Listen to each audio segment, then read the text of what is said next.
పక్క మున్నేరిపోతారు. అంటే 3 జలవనరులు ఇక్కడి నుంచి పోతా ఉన్నాయి. కానీ ఈ మధ్య ప్రాంతం 3 జిల్లాల సరిహద్దు ప్రాంతం కొత్తగూడెము, మహబూబాబాద్, ఖమ్మం ఈ సరిహద్దు ప్రాంతంలో నీళ్ళు ఇవ్వడం లేదు. 1 ఎకరానికి నీళ్ళు ఇవ్వకుండా, ఇక్కడ అభివృద్ధి చేయకుండా, ఇక్కడ సాగునీరు లేదు, తాగునీరు లేదు. 50 ఏళ్ల సంది మున్నేరు ప్రాజెక్టు కోసం మన ప్రజలు ఉద్యమాలు చేశారు. రాజకీయ పార్టీ ప్రజలు ఆ ప్రాజెక్టు ఇవ్వలేదు.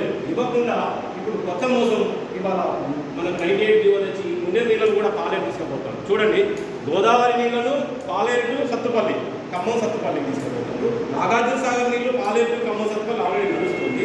ఇప్పుడు మున్నేరు నీళ్లను కూడా పాలేరు నుంచి సత్తుపల్లి తీసుకుపోయేటువంటి కుట్ర చేస్తున్నారు. అంటే ఖమ్మం జిల్లాకు చేరుస్తున్నారు.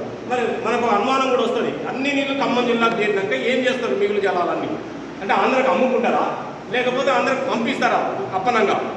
ఏం చేస్తారు అని వాళ్ళు మనం ప్రశ్నించాల్సిన సందర్భం వచ్చింది. కాబట్టి ముందు మనకు మున్నేరు ప్రాజెక్టు కట్టాలా, ఇక్కడ నీళ్ళు ఇవ్వాలి.